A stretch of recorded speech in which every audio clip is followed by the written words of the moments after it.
So I just got home from a meeting and I so needed that. Oh, thank God. Thank God for it. I spent my afternoon today. I've got an addict in active addiction in my life at the moment, and this person's like really close to me in my life, and they're in a relapse. Like they've had a year clean before, and at the moment they're in a relapse.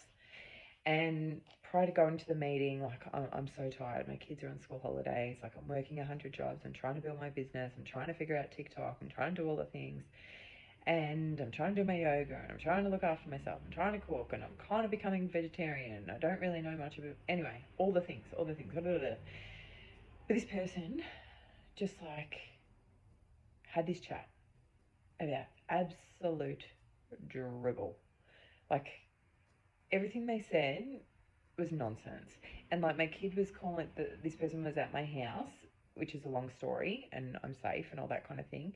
Um, but like my kid was in another room and was calling me. My kid is 8, and he's like, Mum.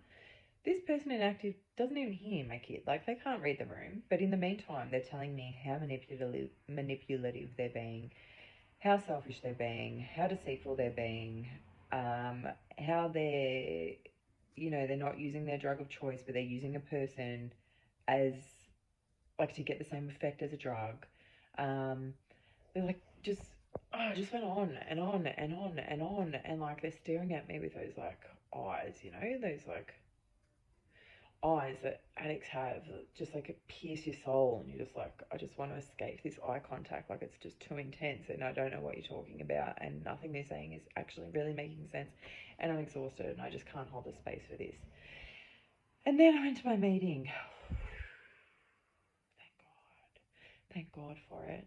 And normally at this meeting, like it's one of my home groups, and normally at this meeting we've got like a rehab that comes and is like bless your cotton socks to anyone that's just gotten clean or sober. Like I love you, I've got all the compassion in the world for you, but there's nothing quite like somebody who's been doing recovery for a while. Like there's nothing quite as grounding as someone that's done a bit of therapy and has regulated their nervous system and has worked on some of their trauma and understands why they do things, how it affects them and others, like when they can see their part in their own behavior, when they understand their triggers and their challenges and their defects of character or their behavioral flaws that might come out when they're running rough, and then they can like articulate that and communicate that and laugh about that, but like have full awareness of self.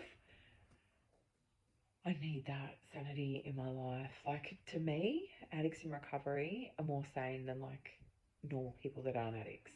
And I know that sounds ridiculous. And I shared that tonight, like from the floor. Like, addicts in recovery are more sane than anyone I know. Like anyone.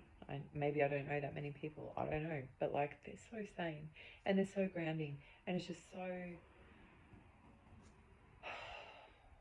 I just needed that. I needed the connection. I needed people to know what I'm talking about.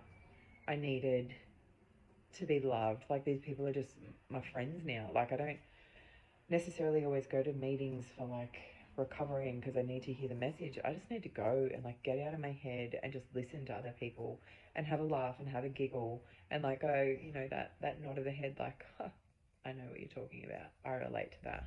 Or I've done that too. Or like, that's funny because it's true, and we, as sane as we are, we're still a little bit crazy in our own special addict way that only addicts will relate to. And I love that. I love you guys.